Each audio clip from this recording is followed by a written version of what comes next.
இல்ல சார், அமெரிக்காவுக்கு பாதுகாப்பு அச்சுறுத்தலா இருக்கு. அமெரிக்கர்கள் அவங்க அழிச்சிட்டு இருக்கிறாங்க.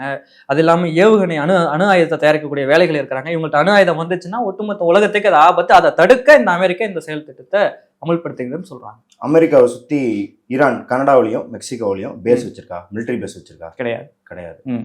ஈரானை சுற்றி மிலிட்டரி பேஸ் யார் வச்சிருக்கா? பல இடங்கள்ல அமெரிக்கா வச்சிருக்கு. அமெரிக்கா வச்சிருக்கு. அப்ப யார் அச்சுறுத்தல்? யாருனால யாருக்கு அச்சம் வரணும்? அப்புறம் எந்த அஜெண்டாவ எடுக்குறாங்க?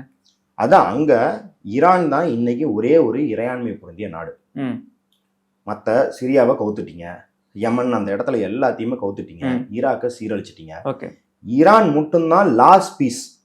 அங்க இருக்கிற எல்லா வளங்களையும், அங்க இருக்கிற மனித வளங்கள், ஏன்னா இருப்பதிலேயே நீங்க எந்த இண்டஸ்ட்ரி எடுத்துக்கிட்டாலும் அதில் மிக சிறப்பான, மிக கூர்மையான, மிக முன்னேறிய வளம்னா மனித வளம் தான். நீங்க ஏஐக்கு என்ன வேணாலும் கொண்டு வரலாம், ஆனா மனித வளத்துக்கு அது ஈடாகாது. அப்ப அங்க இருக்கிற மக்களையும் அங்க இருக்கும் வளங்களையும் ஒட்டுமொத்தமா கட்டுப்படுத்துவதற்கு தடையாக இருப்பது இங்கே ஈரான்.